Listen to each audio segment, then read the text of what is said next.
Todos y todas a esta segunda sesión de clase sincrónica o virtual, ¿no es cierto?, con la profesora Daniela Marci. Vamos a abordar esta segunda parte del segmento inicial referido a los principios del derecho del trabajo. Comentaba antes de empezar que ya el foro tiene varias intervenciones, hemos recibido también algunos trabajos de los solicitados, ¿no es cierto?, de los trabajos de análisis descriptivo del caso que se propuso esta semana.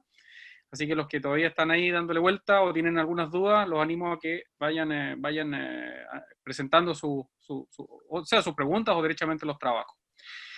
Eso entonces de mi parte, y dejo con ustedes entonces a Daniela para que pueda continuar su exposición ya iniciada el día martes. Daniela. Bien, hoy tenemos que cerrar este ciclo inicial de principios. El día martes nos referimos en extenso o dentro de lo que cabe, pero nos detuvimos en el principio de protección, que es el principio más importante del derecho del trabajo.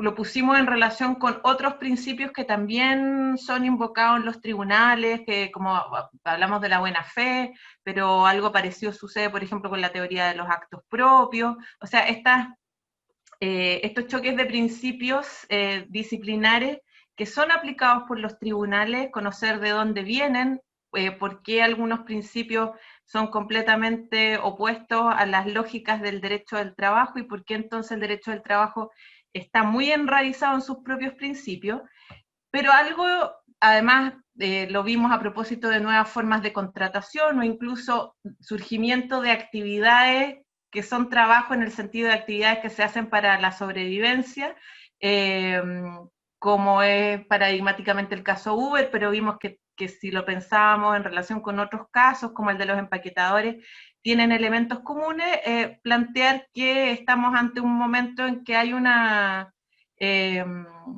hay una crisis con respecto a los niveles de protección que el derecho está alcanzando a dar, porque no ha logrado darle cobertura a estas nuevas realidades, al punto que incluso por el momento ha sido incapaz de regular figuras como el trabajo o la actividad que se realiza a través de plataformas.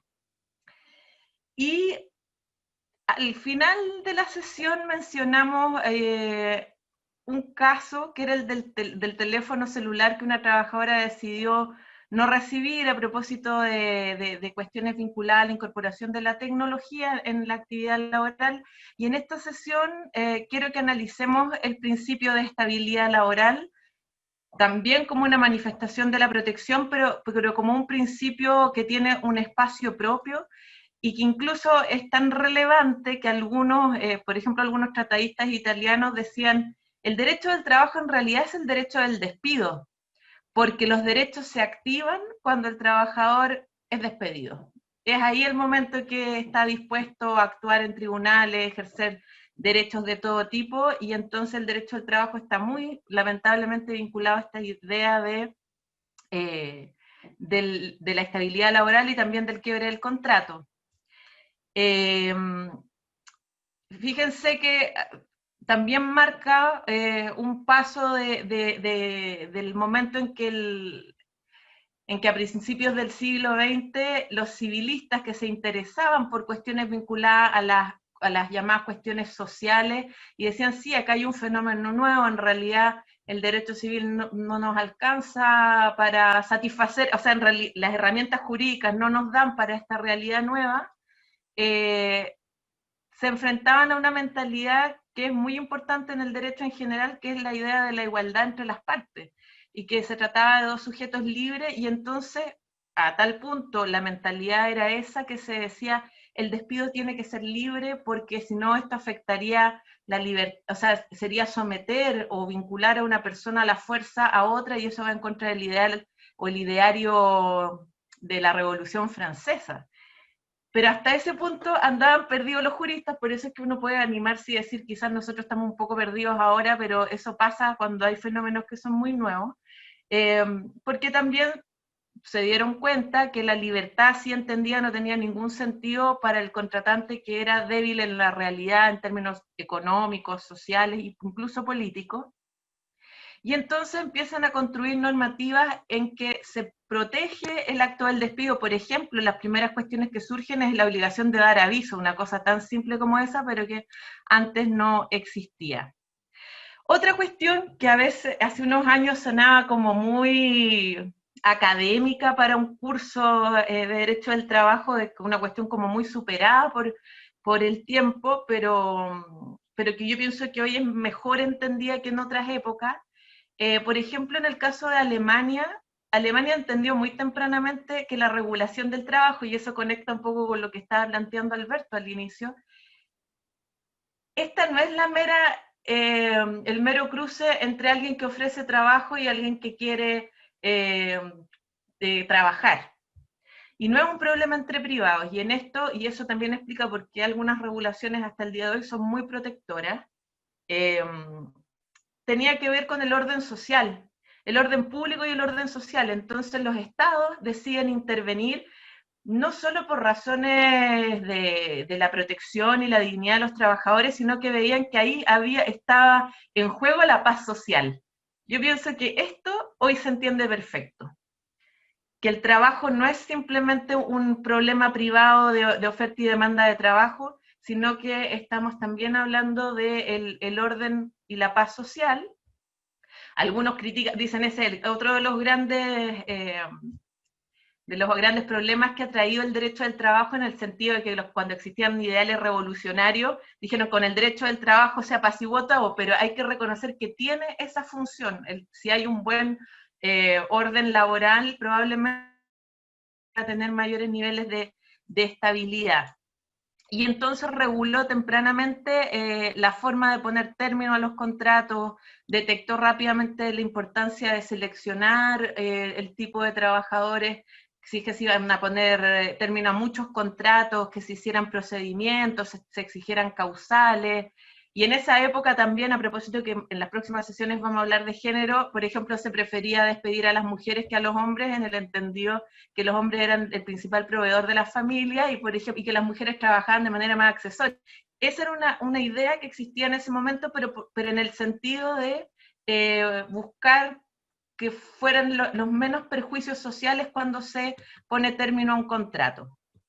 Ya, o por supuesto, no vale ni la pena decir lo superado que está eso, pero eran mentalidades que existían al principio del siglo XX. ¿Por qué es importante este tema? Porque cuando hablamos, por ejemplo, de la ciudadanía en la empresa y que el trabajo que el trabajador es una especie de ciudadano dentro de su espacio laboral, eh, estamos hablando de un periodo en que existía mucha protección con respecto al término del contrato. Y eso estaba pensado así porque si ustedes lo reflexionan, si yo puedo perder mi puesto sin ningún tipo de protección, que no se exijan causales, que todo se reduzca a indemnizaciones, eh, yo estoy en serias dificultades de ejercer cualquier derecho laboral. Y eso se da en la práctica. O sea, si yo soy muy vulnerable al acto de término del contrato, es muy difícil no solo que yo pueda reclamar derechos legales, prestaciones laborales, sino que dificulta muchísimo que me pueda organizar sindicalmente, que pueda negociar colectivamente, que pueda ir a huelga. Y en eso Chile es un caso muy claro de esta falta de, como de la premisa, de la base de una construcción protectora de derecho del trabajo. Porque incluso en alguna época, en el sistema alemán actúa todavía, pero en alguna época en Italia, en España, pero se ha ido perdiendo eso, en lo que llamamos despido injustificado, implicaba reincorporar en algunos casos al trabajador, sobre todo en empresas grandes. Y la razón de esto era una decisión política en el sentido de que si los trabajadores no estaban protegidos del acto del despido, su posibilidad de reclamar sus derechos era muy baja. También en los tiempos actuales y desde hace varios años, ustedes si revisan las intervenciones, por ejemplo, la SOFOFA, la CPC, desde hace mucho tiempo proponen, por ejemplo, que se elimine el elemento causal en el despido, es decir, que no se exija invocar una causal, a cambio, por ejemplo, de que se garantice indemnización, un poco como el caso de la trabajadora de casa particular.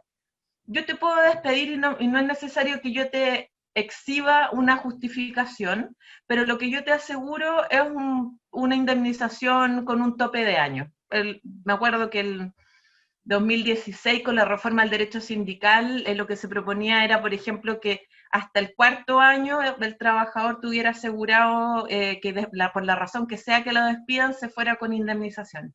¿Y cuál es el problema de eso? Piensan ustedes.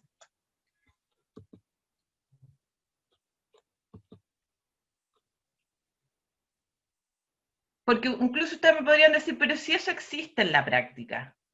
Si pasa que a veces se dicen, bueno, no discutamos la causal y lo que yo hago es pagar. Pero estamos hablando de la construcción de un sistema laboral y el problema de no darle valor al elemento causal es que pierde control el poder del empleador de despedir. O sea, desde el momento en que yo le exijo una justificación a lo que está haciendo, eso ya funciona como un control, y además un control que, de acuerdo al convenio 158 de 1985 de la OIT, es uno de los pilares de un sistema de despido que está constituido por la causalidad, la posibilidad de que sea controlado por un órgano neutral el acto del despido, que normalmente es un tribunal, y que existe una reparación. Y ese convenio dice la readmisión, la reincorporación del trabajador, pero de no existir esto, se admite que puede haber una indemnización. Si se fijan, en Chile estamos lejos de eso, porque el despido solo en 2 causales tiene incorporada una indemnización, cosa que no es tan común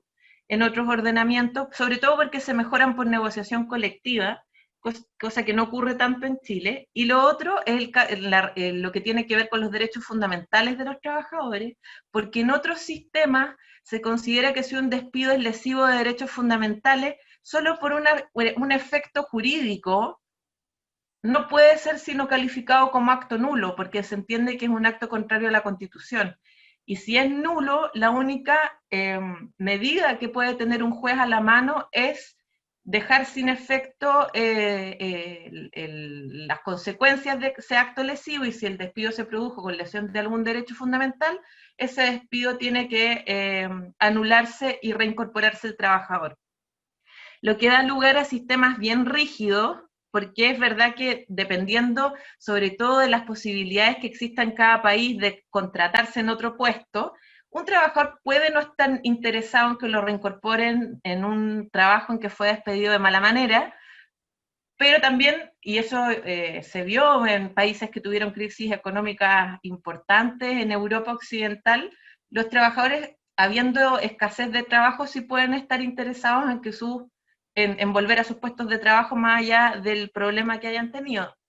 En ese sentido, probablemente la solución más interesante o más justa desde mi punto de vista es la que tiene la tutela de derechos fundamentales para los casos que son calificados de discriminatorios graves.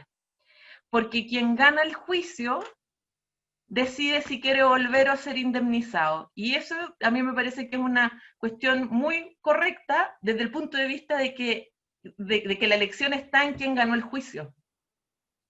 Y no como ocurre en casi todos los casos en el sistema chileno, que en realidad el acto de despido es inamovible. Son muy pocas las situaciones en las que está considerada la reincorporación del trabajador. Y el efecto que tiene eso, un poco lo que les señalaba, que deja casi en cero todo tipo de otros derechos, incluida hasta el acceso a la justicia, porque va a estar condicionada por la posición que tenga el trabajador y cuánta protección tenga con respecto a esta posibilidad de poner término al contrato.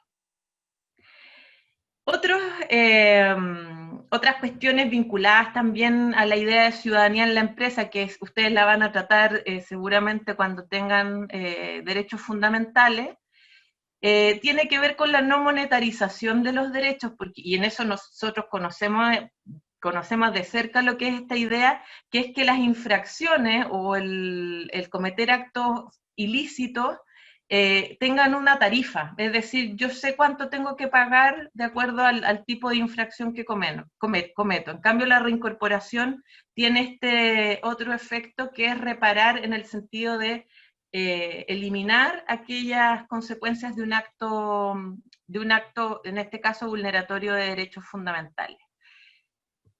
Yo quiero que analicemos un caso que tiene que ver con el principio de protección en la Constitución chilena, que tiene que ver con el fenómeno de la constitucionalización del derecho, que también que es algo que también ha experimentado el sistema chileno, en relación con el desahucio libre despido que existe en nuestro sistema. Ustedes saben que existen dos grandes casos en que el sistema autoriza que el empleador pueda despedir sin expresar causa, y uno son cargos de especial confianza de un empleador, y el otro es el caso de la trabajadora de casa particular. El fundamento de los dos casos son distintos. En relación con los puestos vinculados que son más cercanos a la posición del empleador, como los gerentes generales, directivos que decidan política o que tengan facultades de contratación o despido, es decir, que son posiciones que están más cerca del empleador que del trabajador, y que entonces se entiende que el nivel de subordinación es distinto, por lo menos esa es la lógica que existía. El derecho del trabajo no es que los excluya de la protección, pero siempre le da alguna tutela atenuada. Es decir, cuando los menciona, normalmente es para decirle, usted este derecho no lo tiene, como en el caso del término del contrato, a usted no le van a expresar causa, pero sí tiene derecho a la indemnización. Y la lógica de la trabajadora de casa particular la vamos a ver más adelante en esta sesión. El caso que yo quiero que analicemos, quizá ustedes lo conocen, ocurre hace unos años atrás en relación con un gerente de Transantiago. Y los hechos que se acreditan es que este gerente había sido muy perseguido por la empresa que lo quería contratar. Incluso acredita que la empresa que lo quería contratar lo estaba contratando por un sueldo menor, pero que finalmente había decidido cambiarse de empresa porque la empresa a la que se cambiaba era más grande en el mercado, y entonces le ofrecía una mayor proyección de carrera que la empresa en la que se encontraba. Y lo que ocurre es que trabaja 2 semanas y es despedido. Y es despedido, el contrato es desahuciado, y por supuesto no le pagan una indemnización porque no lleva nada de tiempo trabajando, y sufre y es un caso particularmente duro, porque se trataba de un profesional tan especializado que en realidad estaba circunscrito al mercado, a la oferta de trabajo del transporte en Santiago, así que tampoco tenía tantas opciones de llegar de conseguir otro puesto. Y ahí, ¿cuál es el choque de argumentos que tenemos? Porque hay una solución legal clara, que es que el sistema autoriza que a este tipo de trabajadores se les despida sin expresión de causa, pagándole la indemnización por año de servicio que corresponda. Pero él lo plantea como un caso de tutela de derechos fundamentales. ¿Cómo piensan ustedes que se habrá podido plantear y qué habrá resuelto un juez, habiendo norma legal expresa y vigente que sí dice que este tipo de trabajadores puede ser despedido sin expresión de causa?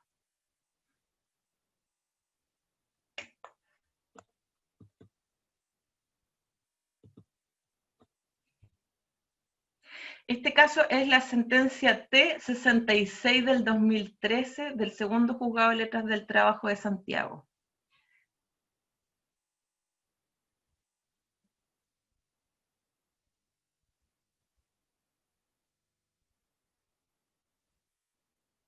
Nada, no se les ocurre nada. Bueno, la Hola, sentencia, ¿sí? A ver. ¿qué hace? Principio de protección y estabilidad en el empleo, quizás, ¿o no? O sea, como norma constitucional, como que está sobre el Código del Trabajo, en definitiva. Y bueno, yo estaba viendo el otro día el artículo que se subió en la plataforma, ¿cierto? ¿Cierto? De la constitucionalización del derecho del trabajo y esta aplicación de los principios del derecho del trabajo, que en definitiva aquí se ha avanzado en Chile hacia un positivismo laboral, en definitiva, y como que se han restringido la aplicación de los principios por los tribunales de justicia. Y en definitiva, últimamente se está intentando, ¿cierto?, dar un vuelco a esa perspectiva y en definitiva considerar los principios como parte de las herramientas jurídicas que tienen los jueces al momento de fallar y que están sobre, ¿cierto?, a veces normas legales expresas.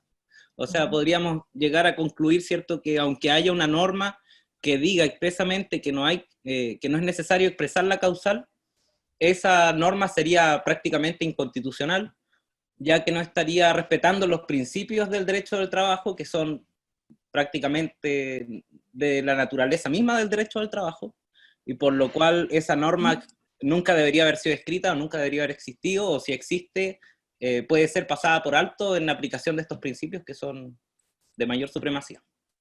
Claro, pero este caso es complicado porque es uno en que hay un texto legal expreso, o sea, no es que no, es distinto a un caso, por ejemplo, en que no hay norma, o cuando, porque incluso uno podría decir, bueno, pero acá la sentenciadora tendría que haber planteado el requerimiento de decir, si bueno, si yo aplico esta norma, produzco un resultado inconstitucional, y efectivamente no es que sea inconstitucional, a diferencia del caso que veíamos del transporte urbano, que la norma es difícil que se aplique sin producir un resultado injusto, por más que además recordemos que los requerimientos de inconstitucionalidad se aplican a los casos concretos, o sea, tampoco eliminan la norma.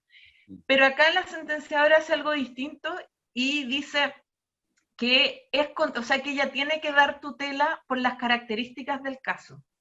Que por más que haya una norma legal que autorice hacer esto, el que ese trabajador haya estado 2 semanas, que no haya tenido tiempo de ser evaluado, que no haya podido cometer ni un acto ni correcto ni incorrecto, y que se lo haya despedido con todo esto que él planteó, que era que precisamente se estaba cambiando de empresa por un sueldo inferior, pensando que iba a tener una proyección de carrera, que si ella no aplicaba la protección laboral, porque y ahí hay una cuestión interesante con respecto a cómo la Constitución protege el trabajo, porque, claro, dice la libertad de trabajo, y nosotros todos entendemos la libertad de elegir un trabajo, de ser contratado, de cambiarse de trabajo, y está muy establecido la libertad de trabajo y su protección, no es una protección a la libertad de trabajo, es la protección al trabajo. Y entonces, y el trabajo, uno de sus momentos cúspides son el despido, y que este despido entonces si no se le da una reparación se estaba produciendo un resultado inconstitucional, y esa es una lectura constitucionalizada del derecho. Hay gente que considera que esto es tremendo, que es activismo, pero aquí yo les quiero plantear otro caso que también, bueno, creo que lo mencionamos a propósito de la idea de la protección, que la protección es la razón por la que existe la norma laboral. Y que si entonces la norma, en un caso concreto, y ahí esa es otra idea que en el texto de Atria está bien explicada, dice, y esta es la razón por la que o sea, por la que los jueces y juezas deben seguir siendo personas. Porque si no, más valdría, es como una máquina de Coca-Cola, meto 100 pesos, sale una Coca-Cola. Es automático, en cambio los jueces están ahí para atender a las características específicas de los casos. Y otra cuestión que fundamenta bastante esta idea de que los jueces puedan ir incorporando en sus interpretaciones la Constitución es porque hace que las fundamentaciones sean más complejos que decir, no, mire, aquí yo estoy leyendo artículo 161 y no hay más que discutir en su caso.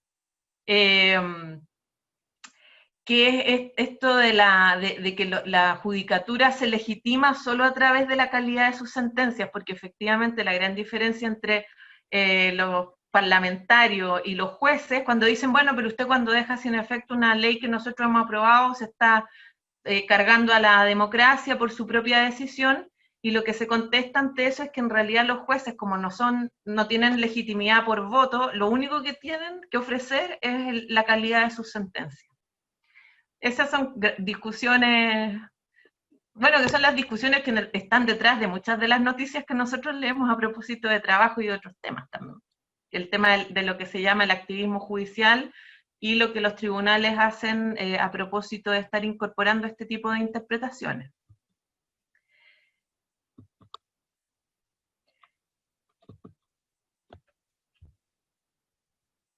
Estoy un poco arteriosclerótica. Nosotros vimos los casos de gerentes generales en que, que reclaman por el no haber, que no se les ha pagado, por ejemplo, las cotizaciones previsionales.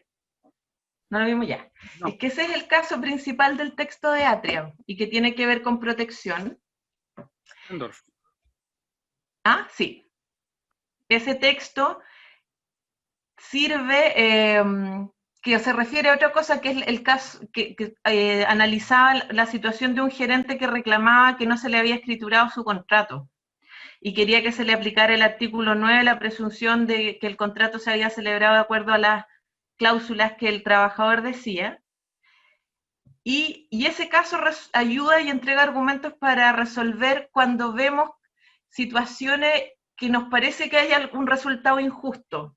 Por ejemplo, no sé si se acuerdan del caso Penta, cuando Hugo Bravo reclamó que no le habían pagado las cotizaciones, era un tremendo juicio, bueno, y que en los últimos años los gerentes han aparecido más en los tribunales laborales, antes no eran clientes de la judicatura laboral, pero en los últimos años, parece que los gerentes no tienen tanto poder como creíamos, y muchos han llegado a reclamar este tipo de cosas, incluso, bueno, después les comento ese caso. Bueno, y el asunto es que un sentenciador, si ve a un gerente que está reclamando cosas que dependían de su propia decisión, como por ejemplo el pago de las cotizaciones previsionales, existe la tentación, por ejemplo, y se argumenta mucho en juicio, de aplicar no solo la buena fe, sino que la teoría de los actos propios.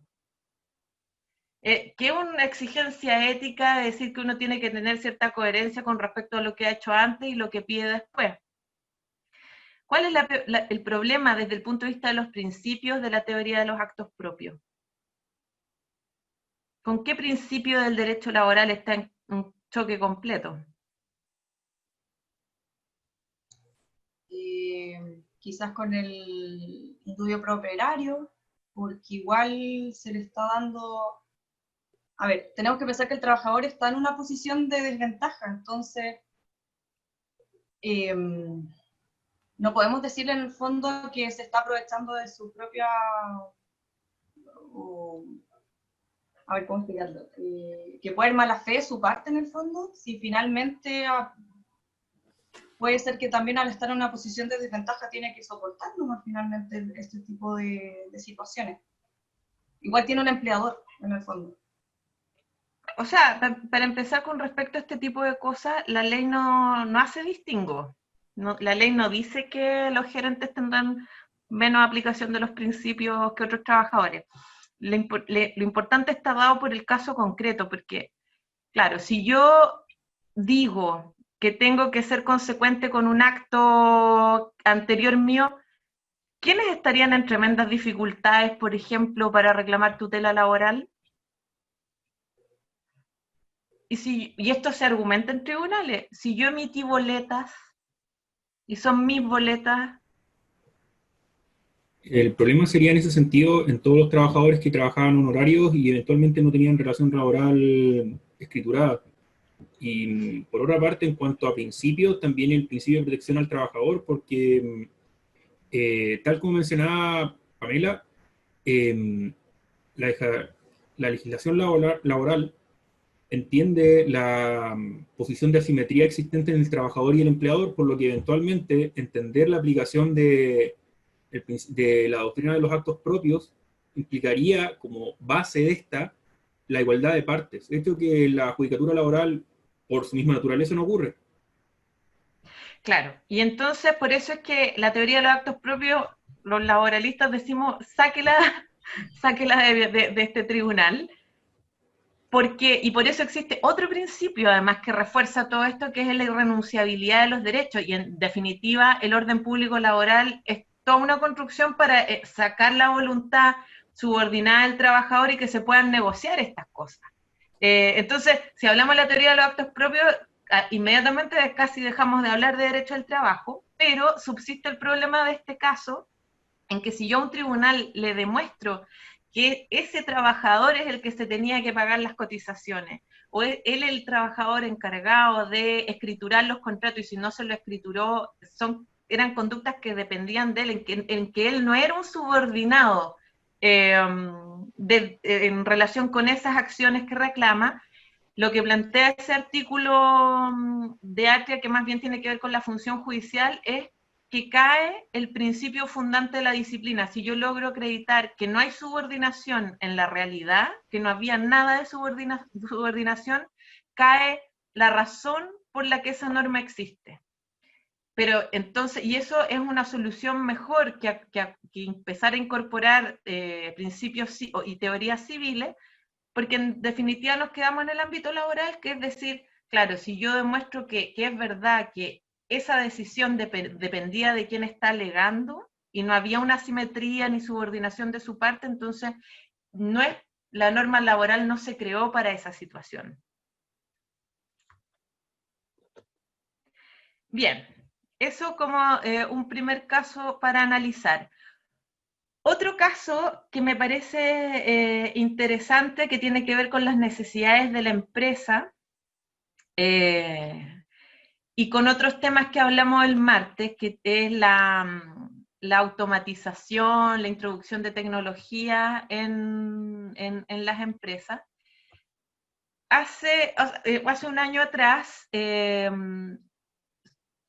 se dictó una sentencia en el Tribunal Laboral de Osorno a propósito de un caso en que el trabajador cuestionaba el haber sido despedido por necesidades de la empresa, porque la empresa había incorporado un cambio en su forma de producir, que eran calderas más modernas, y que entonces necesitaba extinguir algunos contratos porque esas calderas necesitaban menos mano de obra. No sé si lo recuerdan porque salió en la prensa, porque era el primer caso que tenía que ver con automatización. Y la discusión ahí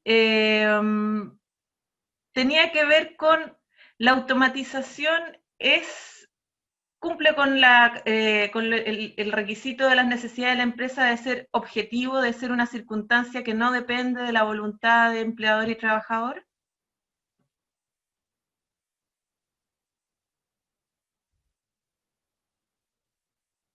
No, pues es una decisión personal de la empresa. Es una decisión de la empresa, o de la gestión de la empresa, que provoca un efecto que ahí sí que es negativo al trabajador y que puede o debe recibir tutela y protección. Claro, ahí el trabajador decía dos cosas. Una, que no le parecía que se cumpliera con el requisito de objetividad de la causal económica, porque esa causal tiene como elemento que debe tratarse de algo que no haya dependido de la voluntad. Pero también tenemos otro elemento de texto, que es la modernización. Se supone que las causales objetivas también tienen que ver con racionalizaciones, modernizaciones. ¿Pero qué hace una ¿sí? consulta? Sí, una consulta. Pero ¿qué pasa si la empresa, a esta razón económica, alude que el menor costo, que lo está orillando, necesita un menor costo de la empresa, o lo está orillando porque si no, por el problema del mercado, de la competencia del mercado, si no se automatiza, en el fondo, el automatizarse en el fondo es más barato. Y ese es o sea, es fuerza mayor en el fondo de la empresa. ¿Qué pasa ahí con eso? Como una exigencia al mercado, si no, se iría a la quiebra, por ejemplo, para irnos más al extremo. ¿Ahí qué sucede con esta causal? Es que en el fondo, claro, ahí saldríamos más que la modernización, sería la típica discusión de si la causal le da esa facultad al empleador de extinguir contratos para racionalizar, que es otro término de la ley, y cuando yo quiero racionalizar, eso es porque quiero reducir costos. Ahora, yo lo tengo que justificar, y ahí volvemos al tema de alguna razón objetiva del mercado en que yo me desempeño, que yo tengo que demostrar que mi mercado ha sufrido algún cambio que me obliga a hacer esta racionalización, que es despedir. Acá estamos en una cuestión que está cerquita, pero no es exactamente igual, que es la decisión de incorporar tecnología. Entonces ahí, y esa es la discusión de esta sentencia, que dice, incorporar una tecnología es parte de lo que un empleador tiene derecho a hacer. La ley habla de modernizar,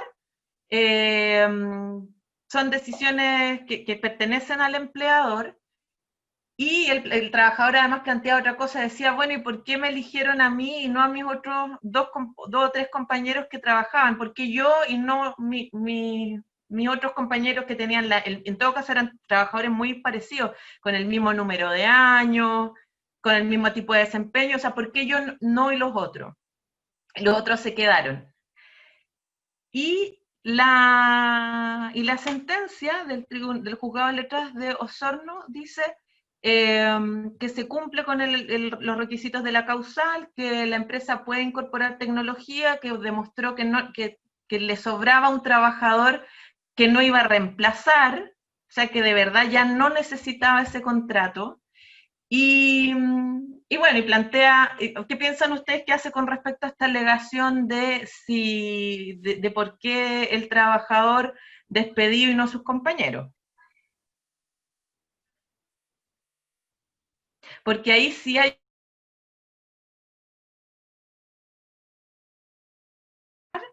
O sea, ¿cuál es la exigencia? Porque aquí todo el tema de los despidos son interpretaciones y están llenos de categorías que son los jueces los que le dan sentido y que no están en la ley. Ustedes saben que, por ejemplo, la antigüedad sea una cuestión, que si uno tiene una gran antigüedad y es la primera falta que comete, eso sirve como para quitarle gravedad a las conductas. Esas son creaciones de los tribunales. Y en este caso... la visión más protectora y la que le deja el espacio más chiquitito a las necesidades de la empresa, dice, usted no solo me tiene que demostrar que hay una crisis económica que hace que usted tenga que despedir, sino que me tiene que demostrar cómo se conecta esa crisis con el contrato que usted quiere extinguir.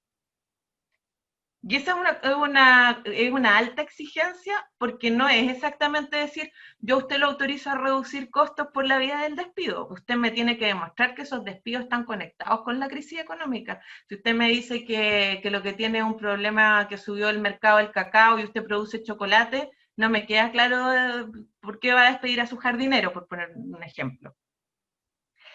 Y la visión más liberal con respecto a la interpretación de la causal dice, esta es una forma de reducir costos, y lo que yo tengo que demostrar es que existe esa crisis que me afecta, que es ajena a mi voluntad, que es ajena a mi mal manejo, porque también hay otros elementos.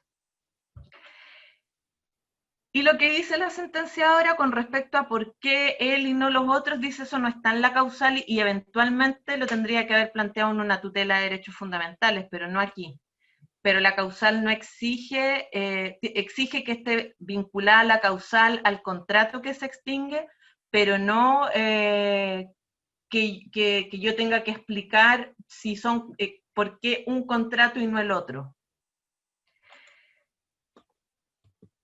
Y en todo caso, así planteado, no es un caso de discriminación, porque los casos de discriminación exigen que yo no solo demuestre una decisión distinta de uno respecto al otro, sino que tengo que demostrar que hay algún elemento que me haga sospechar que hubo un criterio prohibido, por más que no es una lista cerrada, pero que hubo un elemento, como se llaman, disvalioso en esa decisión. No es simplemente decir, es que a mí me trataron distinto. Esta sentencia fue confirmada por la Corte de Apelaciones de Valdivia en la causa Rol 212 de 2019, porque era un monitorio. En todo caso, la sentencia tiene 2 páginas, pero es muy contundente, y la Corte de Apelaciones rechazó la nulidad que se había planteado. Con un voto de minoría que se funda en la protección y dice, no se logró acreditar que esto era una causal objetiva externa, sino que es una decisión del empleador. ¿Ven? Entonces, aquí en la misma sentencia vemos las dos posturas de interpretación con respecto a esta causal. Tiene que ser algo completamente ajeno a la voluntad o son medidas que están a la mano para los empleadores dentro de lo que son sus facultades de dirección y de organizar sus propias empresas. En esa misma época se trajo mucho a colación una sentencia española que también disculpe, se una conoció consulta. mucho. ¿Sí? Sí, sí. Sí, disculpe, una consulta. Sobre este mismo tema y el tema de la necesidad de la empresa, yo, bueno, antes que diera la respuesta, pensaba en la calificación del trabajador. O sea, un trabajador menos calificado, obviamente, tiene, digamos, más posibilidades de ser despedido por necesidad de la empresa que un trabajador que en el mismo tema, si hablamos de operación de caldera, que ha hecho todos los cursos y sabe operar la caldera, obviamente el que no lo quiso hacer porque no quiso ir, obviamente tiene mayor posibilidades. Pero a mí lo que me hace un juego es esta causal de necesidad de la empresa respecto a aquel empleador que hace el juego, digamos, de usar la causal, justificarla y en definitiva se despide al que en un tiempo más o al que le sale menos costoso despedir, digamos, por necesidad de la empresa. Pero ¿qué pasa si ese trabajador, tengo ese juego con ese plazo, de repente que no, es que espera 2 o 3 meses y contrata a otro?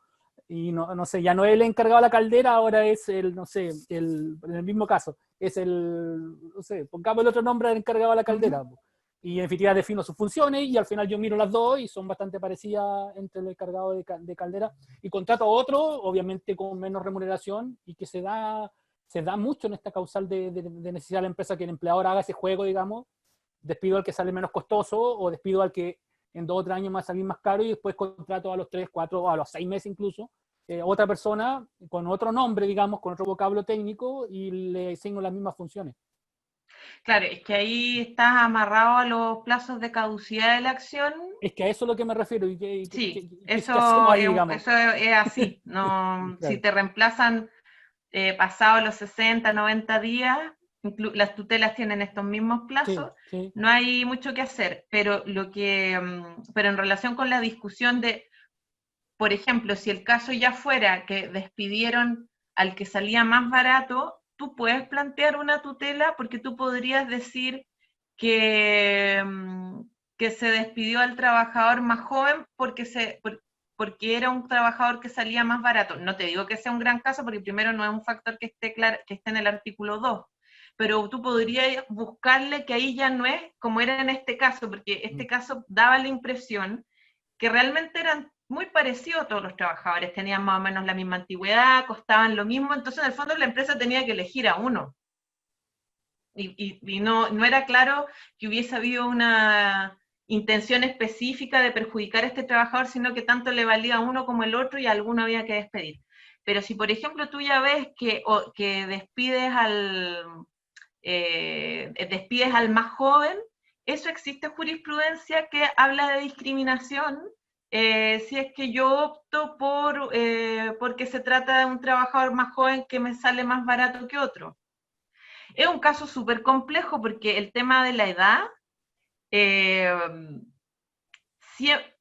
el fondo también tú tienes que elegir entre 2 discriminaciones, porque si yo despido al más viejo, por ejemplo, lo despido porque creo que ya está más próximo a jubilarse y prefiero al trabajador que tiene una vida productiva más larga por delante, también yo podría decir que estoy discriminando por edad, pero tengo un fundamento. O si yo digo, en realidad voy a despedir al más joven, porque estos trabajadores tienen muy pocas posibilidades de reinsertarse en otro puesto de trabajo, también hay una discriminación por edad, pero que está fundada en una idea. Y también hay que pensar que en los juicios de tutela lo que te exigen es que haya una razonabilidad en la medida. Y en el caso de la cualificación o no cualificación del trabajador, o sea, si despido, por ejemplo, al más calificado, y el que tiene más cursos, en este mismo caso, que fue a todos los de la curso, no sé, pues de la H o del instituto que estuviera, todos los cursos de Caldera, y despido a ese, no importando la edad. Y no despido al que a lo mejor no tiene la calificación de eso. Estamos hablando de un trabajador, no sé, pues, en definitiva, que no tiene un título profesional ni técnico, sino que solamente es calificado en razón de la expertise de su desempeño. Yo creo que te permite ir armando un caso, porque si son, o sea, pueden haber trabajadores que, supongo que todos cumplen los requisitos pedidos y habrá a lo mejor trabajadores que estén más calificados.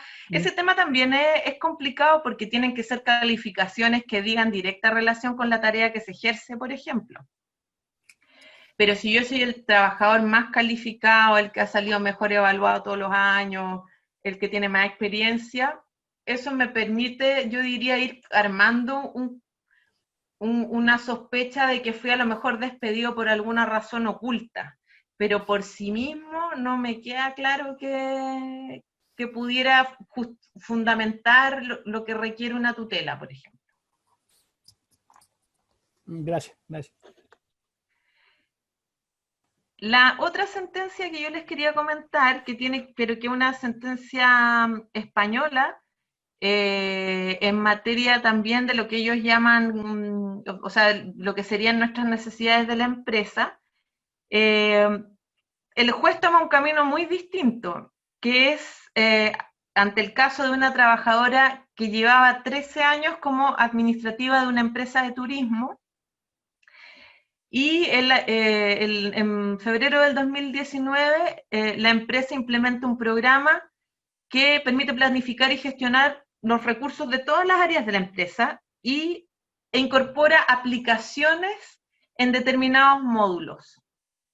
Y entonces decide despedir a esta trabajadora porque sostiene que la aplicación, que son las aplicaciones que permiten encontrar oferta y demanda cuando uno busca, porque en el fondo piensen que era como una agencia de turismo de esas antiguas que tenían una oficina y que uno iba y le pasaban la folletería.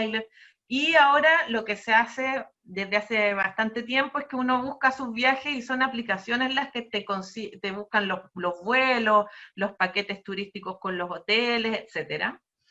Y aplican una cuestión de estas características diciendo que además la rapidez de la aplicación en comparación a lo que se tomaba la trabajadora en hacer cualquiera de estas operaciones era incomparable, o sea que habían ganado muchísimo en velocidad, y también argumentan que tenían un estudio que demostraba que venía una muy fuerte caída en el sector turismo para el año 2019.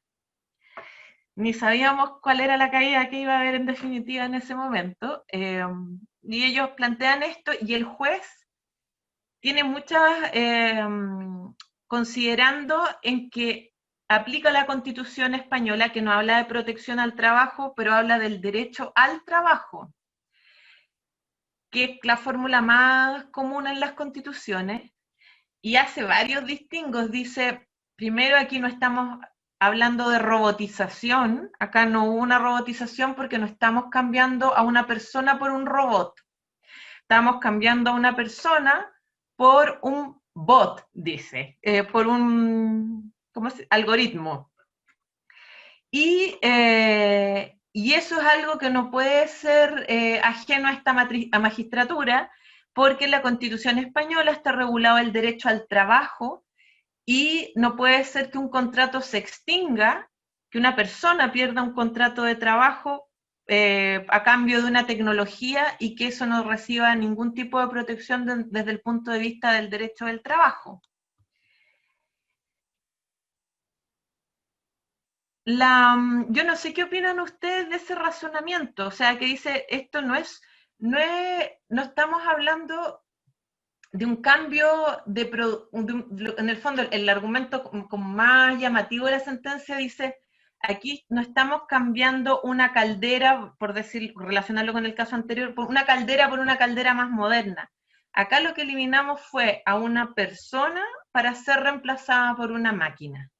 Y ese es un caso nuevo que no estaba pensado para las necesidades de la empresa. Y entonces dice, hay que hacer un ejercicio de proporcionalidad entre el derecho al trabajo constitucional y la libertad de empresa, también constitucional, pero considerando que hay un interés público en la conservación de ese puesto de trabajo, y ahí volvemos un poco a lo que al principio yo les señalaba, de que estos no son meros problemas entre privados, sino que tienen que ver con el mercado de trabajo, que a su vez tiene que ver con la estabilidad social. Pero dicho todo eso, porque después les voy a contar, o sea, como otras cuestiones que dice la sentencia, pero ¿a ustedes les parece que es una sentencia acertada?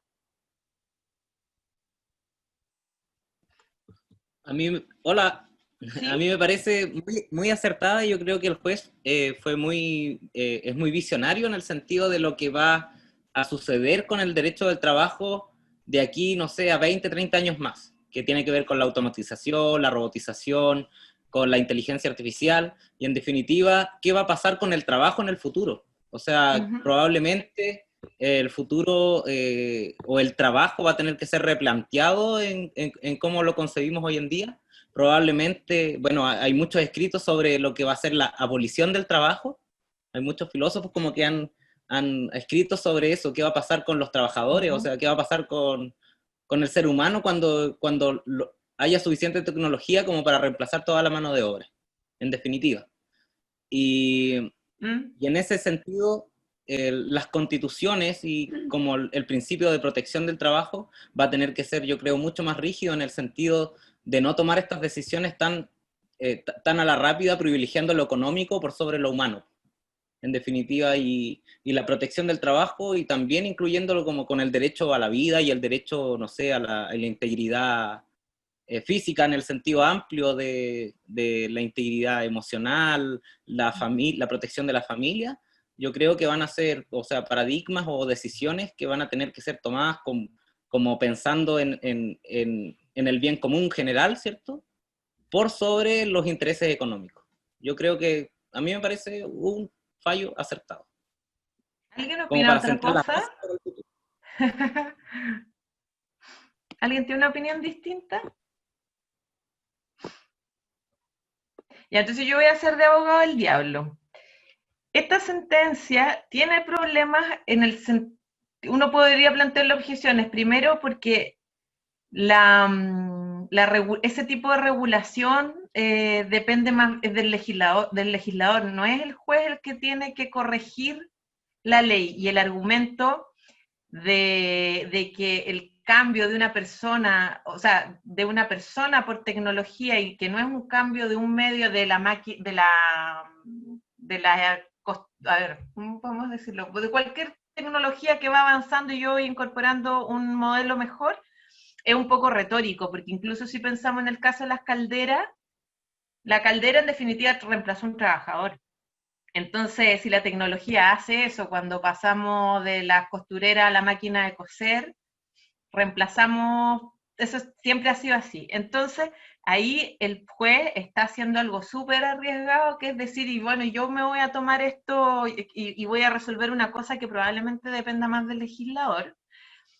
Y a tal punto es así que en realidad el caso no se resuelve por ninguno de los argumentos. Era como una sentencia muy filosófica, si ustedes quieren, pero el fundamento real, por lo que dice Saque, usted no me aportó ninguna prueba que demuestre que el bot es más rápido que la trabajadora. Y era verdad que no lo habían aportado porque se entiende que es casi una como máxima de la experiencia. Yo creo que la empresa no pensó que le iban a pedir que acreditaran que era más eficiente lo que estaban haciendo al incorporar la tecnología. Entonces, es una sentencia compleja, pero es interesante conocerla. Porque además también sabemos que si son cuestiones de interpretaciones. En estos minutitos que nos quedan, yo quería que, porque sobre todo el módulo de género y trabajo tiene mucha jurisprudencia y es bien intenso, y como son horitas, no es mucho el tiempo, yo quería que analizáramos cuestiones vinculadas a la pandemia ahora, porque además son las más vinculadas a los principios del derecho del trabajo. Daniela, ¿Sí? Daniela, perdón, antes que cambies, ¿Sí? en la sentencia que estabas comentando, ¿la Corte la vio la Corte por nulidad o no? No estoy segura, pero, o sea, me da la impresión que quedó firme. Ya. Pero no estoy completamente segura, porque además esa sentencia era un poco anterior y cuando o sea, yo la conocí porque la trajeron a colación para compararla con la sentencia de Valdivia, entonces, y había sido muy famosa en España, yo creo que no la deben haber anulado, pero te lo confirmo. Con respecto a la Disculpe, pandemia, sí, sobre lo mismo que señaló y muy corto anterior. Es que igual está el choque de estos dos principios, entre el principio de juridicidad y el de ejercer la jurisdicción de los jueces, o sea, todo el aparataje y la división de los poderes, y vamos más atrás, división de los poderes, o sea, el juez no puede ejercer las facultades legislativas, y bueno, el legislativo sí tiene ciertas funciones jurisdiccionales, pero muy limitadas en algunos casos. Entonces está este choque de principios que son, yo no diría que son constitucionales, son supraconstitucionales, o sea, o si no empezamos a mezclar las funciones que están determinadas por ley para el aparataje estatal, digamos. O sea, el juez no puede crear derecho. Sí puede decir jurisprudencia, que al final termina siendo claro, pero por eso yo repetición. les decía que en esta sentencia algunas cuestiones que suenan muy bien también eran más bien retóricas. Como lo de, porque yo cuando lo leí dije, oh, pero mira lo que dijo, cambiar a una persona por una máquina, y bueno, pero es que si eso siempre ha sido así, o sea, si tampoco es una característica de las plataformas, cómo funciona la incorporación de tecnología desde siempre. Y claro, o sea, la división de poderes es sumamente relevante. Fíjense que son puros temas que están en el debate actual. Cómo se controlan unos con otros. Bueno, y lo que yo les quería plantear a propósito de la pandemia, que en realidad además es una materia un poco distinta, pero yo creo que queda bien en el tema de principios, porque más allá de las profundizaciones y de lo que es revisar, piensen que hemos tenido leyes de protección al empleo 3 en como 4 meses, o sea, una normativa que está permanentemente cambiando.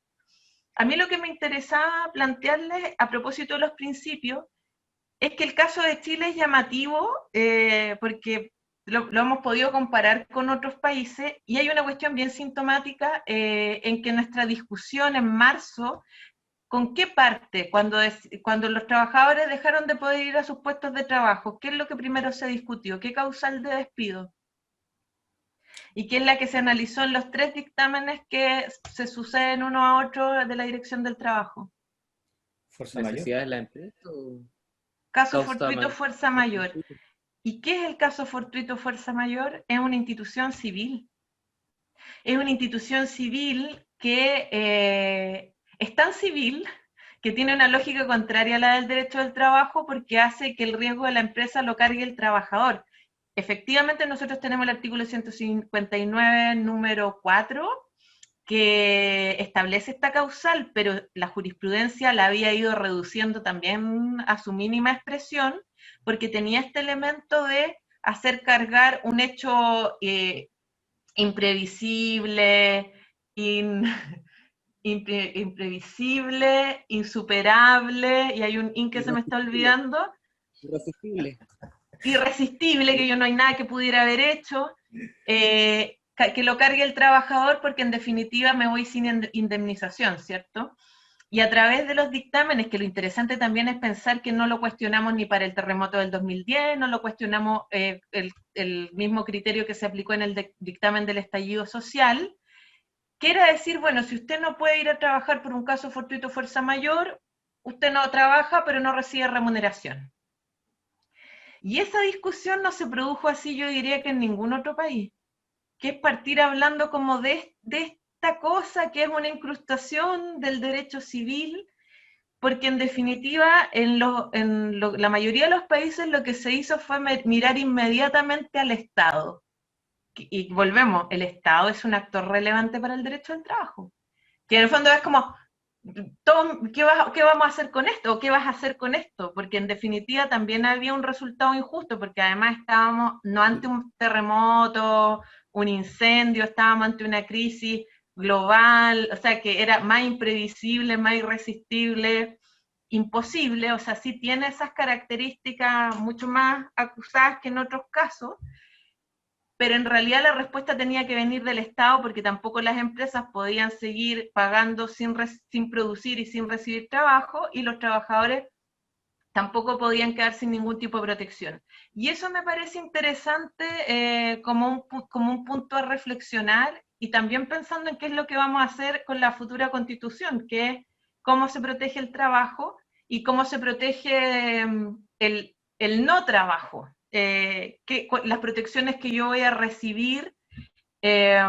como persona, que es la discusión que habíamos mencionado de la renta mínima universal. Más allá del tema de los dictámenes, si ustedes revisan las distintas leyes de protección al empleo, la primera fue hecha en tiempo récord y con muchísimas deficiencias porque no delimitaba quiénes podían acogerse.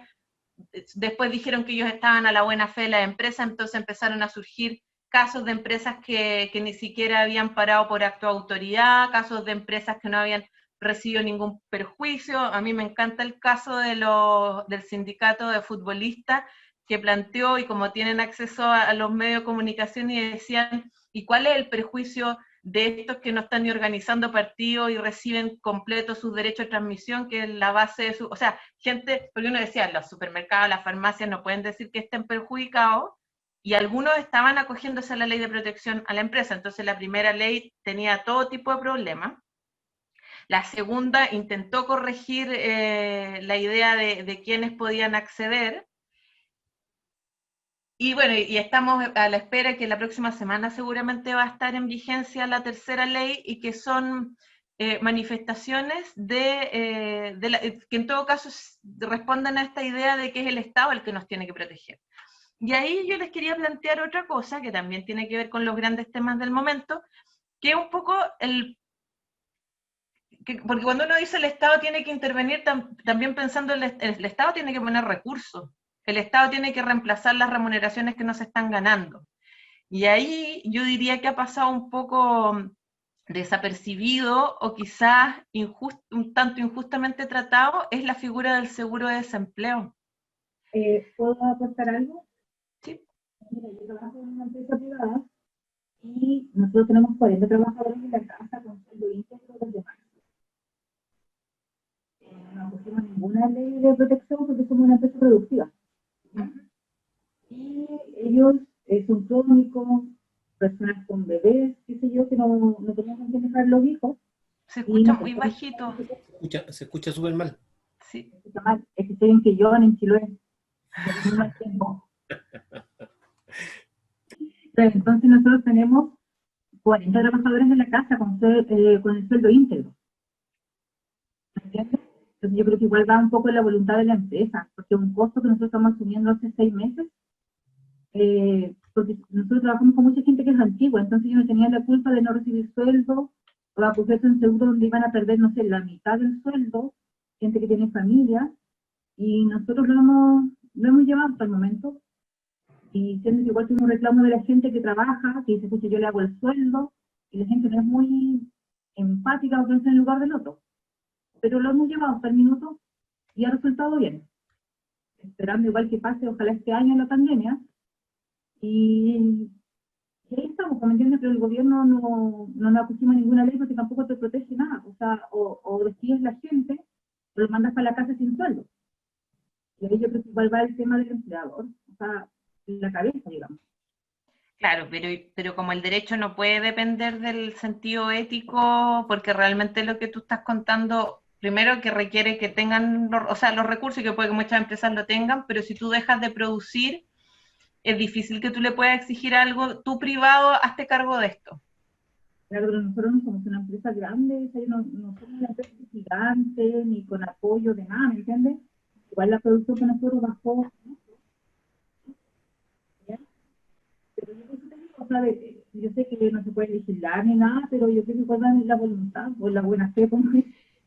Sí, pero a mí me parece que ahí hay una cuestión extraordinaria de un sentido ético con los trabajadores, porque a lo mejor son trabajadores muy antiguos, pero en realidad, que yo sepa, no hay países que hayan hecho depender o hayan obligado a las empresas a hacerse cargo y a pagar, porque incluso en aquello, por ejemplo, en Italia se prohibió el uso de la causal necesidad de la empresa. Te prohibieron despedir, pero fue el Estado el que empezó a pagar las remuneraciones con distintos instrumentos, pero no sé, porque también ahí, si las empresas no están produciendo, es muy delicado decirles, tú sigues haciéndote cargo, en el fondo tú cargas con esto. Claro. Y ahí la intermediación estatal a mí me parece que es imposible que no se produzca.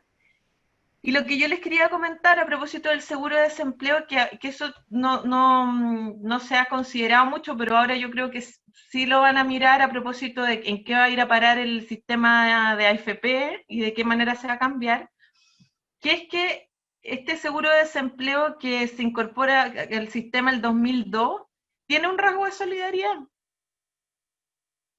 Porque la cotización, el empleador estaba obligado a cotizar para el seguro solidario y el Estado iba poniendo también una cuota en ese fondo, y por eso se acumularon millones y millones ahí que todavía, y que incluso el fondo todavía sigue teniendo recursos. Y por eso es que se han podido hacer más giros, pero hasta ese punto es relevante tener sistemas que no sean completamente individuales, porque me ha pasado mucho que algunos dicen, bueno, porque acá los trabajadores con su cuenta de seguro individual han tenido que pagar. Eso no es exactamente así, porque a diferencia de las FP, no es mi cuenta con mi plata, sino que había un elemento solidario que es donde se acumularon las sumas de dinero contra las que se están pagando las prestaciones y que se han extendido y que no tienen que ver con cuánto yo ahorré, sino que ese fondo que estaba ahí y que se reparte cumpliendo con los requisitos, que además los han ido rebajando y que cuando se promulgue esta última modificación van a ser, parece que 3 cotizaciones, o sea que partimos de un requisito más alto, pero que ahora se ha ido reduciendo. Y con todos los problemas que eso ha tenido, y por ejemplo, y ahí yo creo que ya me quedó en el tintero el caso de la trabajadora de casa particular, pero es un caso muy, muy llamativo de discriminación en la legislación laboral, que a ellas las mandaron a consumir primero su indemnización a todo evento y no recibieron ningún aporte de parte del Estado, y eso se va a modificar recién ahora. Tengo una consulta. A propósito de la Ley de Protección al Empleo y el despido por necesidades de la empresa, entendiendo que parte fundante de las causales es la protección al trabajador como tal, y por otro lado, la Ley de la Protección al Empleo otorga la posibilidad de suspender los contratos, ¿cómo se condice que el empleador eventualmente argumente necesidades de la empresa para despedir a un trabajador, siendo que previo a esto puede eventualmente solicitar la suspensión del contrato? Sí, ahí hay una cuestión que es importante. El empleador, si tiene los contratos suspendidos, no puede despedir. No puede despedir por necesidad de la empresa y no puede despedir salvo por cumplimiento de la obra. Es que mi punto Pero, va por otro lado. pero la lógica que tiene eso es que, claro, si yo digo, yo no me voy a mantener este contrato suspendido, yo no puedo invocar la causal caso fortuito y voy a tener que despedir por años con necesidad de la empresa con indemnización por año de servicio. Así que ese sería un caso en que una causa externa, ajena a mi voluntad, con todos los requisitos que exige la causal, yo dejo de tener suspendidos los contratos, pero yo tengo que pagar la indemnización. Lo que no han corregido, o más bien, si no lo han corregido, significa que el costo lo paga el trabajador, es que el empleador puede imputar lo que había aportado al seguro de desempleo. Es que mi pregunta iba por otro lado, como ¿Sí? si el empleador despide por necesidades de la empresa, entendiendo esto, el principio de protección al empleo como principio fundante del derecho laboral, si es que antes de esto puedo suspender contratos, ¿por qué tiene que llegar a la necesidad de la empresa como causal justificante? Es decir, tipo puede decir, eventualmente estoy ganando 100 pesos menos por la existencia de COVID, pero en este intervalo de tiempo, antes de llegar a despedir, puedo suspender. ¿Cómo se condice la existencia de ambas instituciones para efectos de justificar las necesidades de la empresa? Es que desde el punto de vista de la argumentación, el haber suspendido, porque ellos podrían haber despedido por necesidad de la empresa desde el minuto 1. La política de suspensión que se ha aplicado en todos los países es una política que los estados implementan tratando de que no desaparezcan esos puestos de trabajo y que a la salida de todo esto, esos contratos puedan volver. Esa es una lógica de política pública. Por eso es que se les dieron alternativas para que en vez de despedir inmediatamente, pudieran optar a suspender y ver si es que algunos contratos podían sobrevivir, y eso sigue siendo una decisión del empleador, que si, por ejemplo, y eso es lo que se planteaba ahora a propósito de Santiago, que está saliendo la cuarentena, si yo estoy en una fase que me permite volver a la actividad, yo tengo el derecho de decidir si vuelvo con todos los trabajadores que tenía suspendido o si hay algunos a los que voy a despedir, pero lo que dice la ley es que ya no puedo, como habría ocurrido en marzo, intentar caso fortuito fuerza mayor, sino que le tengo que pagar la indemnización. Pero incluso tú podrías decir, ese empleador se dio la oportunidad, en vez de despedir inmediatamente, de ver si ese contrato se podía salvar, porque la idea de la suspensión del contrato es esa, de que el contrato no desaparezca, porque se sabe que con trabajos que desaparecen no vuelven, o no vuelven en su mayoría.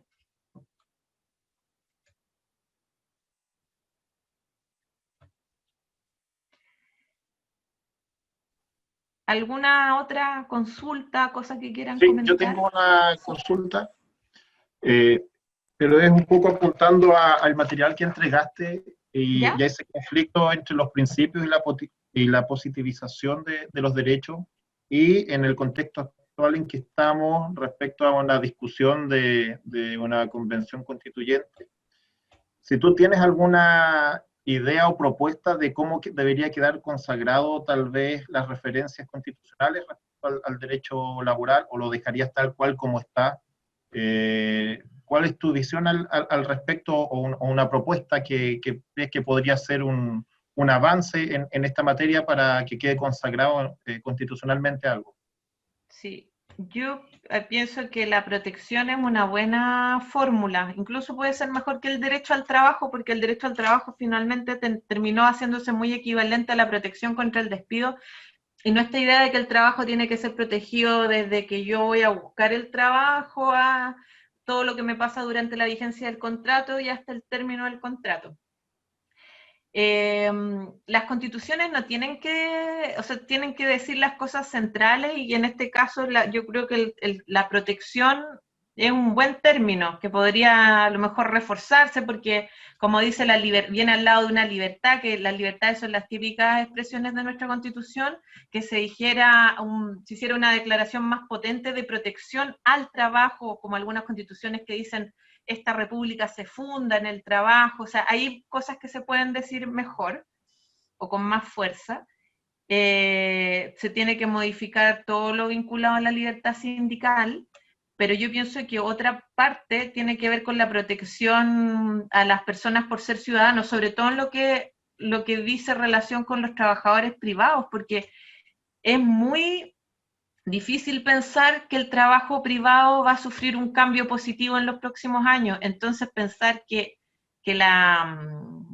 tener un trabajo es como se pensó en el siglo XX, es la condición necesaria para ejercer otros derechos, yo pienso que no es una lógica que tenga que ver con estos tiempos, y que tenemos que pensar en la renta mínima universal y protecciones de seguridad social.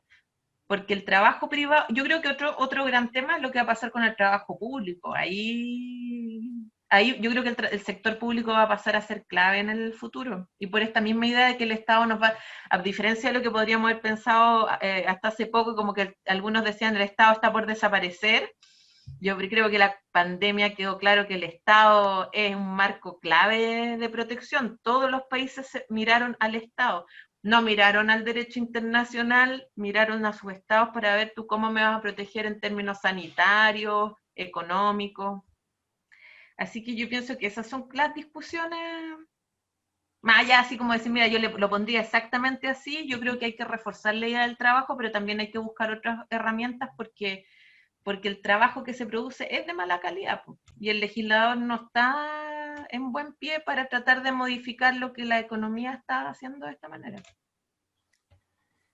¿Sí? Daniela, mira, a propósito de la aplicación de los principios y en el sector público, como tú mencionaste, que ese ha sido también un tema súper potente en los últimos años, no solamente por por la aplicación de la tutela a los funcionarios públicos y que, que estaba siendo acogido por la Corte Suprema, que el Tribunal Constitucional declaró que era el procedimiento resultado inaplicable y que los funcionarios tenían otras vías de protección que eran en materia judicial el recurso o Contraloría, etcétera, que se zanjó con la ley que se aprobó el martes pasado.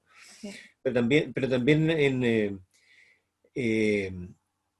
igual hace un par de años atrás, las demandas colectivas que iniciaron los profesores para el pago de un bono que estaba en una ley especial que se había dictado para los profesores de los establecimientos particulares subvencionados. Y ahí fue la Corte Suprema que aplicó principios de igualdad ante la ley y normas constitucionales que dice por qué se van a recibir este bono los docentes de los particulares subvencionados y no los docentes del sector municipal, que son muchos más. Y comenzó a coger fallo hasta que alguien se dio cuenta que los municipales ya recibían ese bono y que había sido una negociación del Colegio de Profesores en esa ley especial para igualar al privado con los otros. Pero ahí, más allá de cómo se resolvió y cómo se uniformó la jurisprudencia, también se resolvió por aplicación de principios por la Corte Suprema, de principios y garantías fundamentales, en este caso igualdad ante la ley, y crea todo esto para aplicar a los docentes del sector público municipal los principios y criterios también del Código del Trabajo. Yo creo que es un tema igual súper entretenido y potente.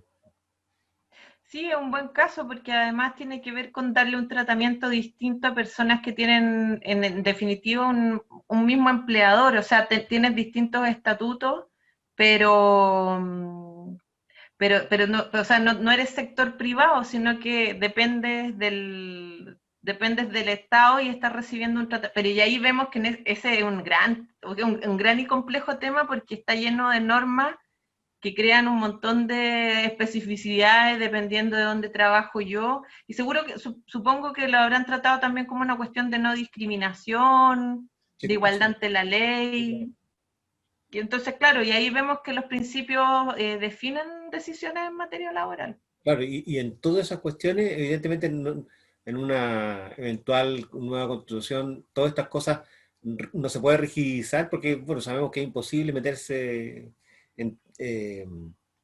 como tú decías, van a ser marcos generales y criterios inspiradores más que... Claro, lo que pasa es que yo creo que hay un tema completamente pendiente que es la revisión del sector público. Porque el sector público se sigue razonando como si estuviéramos en la Francia napoleónica y hablan del estatuto y resulta que el sector público ha crecido con todo tipo de reglas civiles, laborales, y la precariedad es súper presente ahí, y por otro lado, y por eso yo les decía, estas son puras especulaciones, pero hay muchas cuestiones que se le van a requerir, muchos servicios que se le van a pedir al Estado, y yo creo que trabajar para el Estado va a ser muy importante en los próximos años.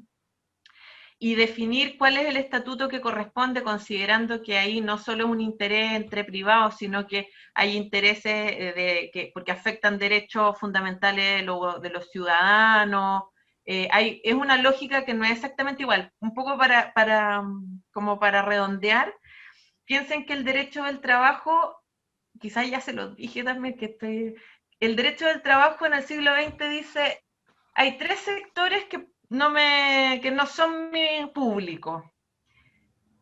Los sirvientes, es decir, las trabajadoras de casa particular, los funcionarios públicos y los artistas.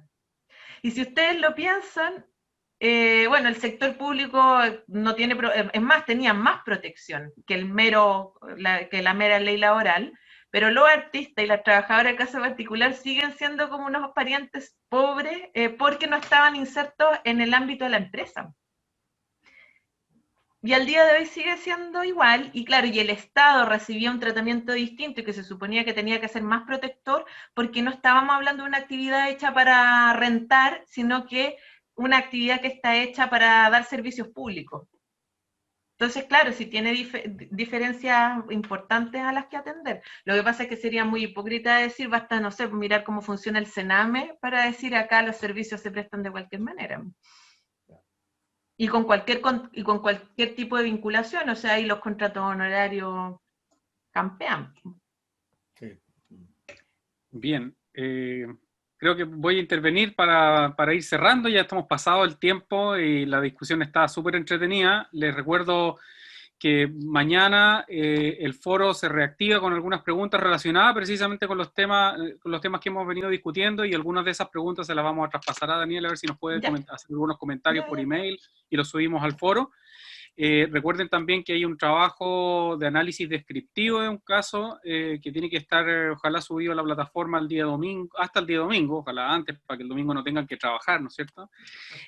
¿No es cierto? Y por último quisiera comentarles respecto de un texto que mencionó Daniela, de Fernando Atria, que, bueno, nos muestra un poco cómo a partir de discusiones de índole laboral, ¿no es cierto?, hemos llegado, como en esta clase, a las grandes cuestiones nacionales, ¿no?, y los grandes problemas que vamos a tener que resolver próximamente, probablemente, ¿no? Y ese texto de Atria es una muestra de aquello, usa un caso laboral que mencionó Daniela, Stendorf con Manaplast, me da la impresión de que es el caso, y que sirve para discutir, bueno, la separación de funciones en el Estado, el rol de los jueces, ¿no es cierto?, etcétera, de una manera que a mí personalmente me parece muy clara y muy precisa, viniendo además de una postura positivista, ¿no? Desde una explicación positivista a este rol del juez centrado en el caso concreto. Así que lo vamos a subir a la plataforma también por si les interesa chequearlo. Sí, porque se está en internet, sí. Sí. Daniela va a estar con nosotros, como ya anunció, en algunas semanas más, en el mes de octubre, en un módulo que se va a destinar fundamentalmente a problemas emergentes y centralmente al tema del género y el trabajo. Así es que vamos a quedar entonces hasta aquí con la sesión y nos veremos con Daniela más o menos en un mes más. Sí. Eso es. Bien. Muchas gracias. Muchas gracias, que tengan una muy buena continuación de este diplomado. Gracias, Daniela. Gracias. Gracias. Chao. Chao, que estén bien. Chao. Chao.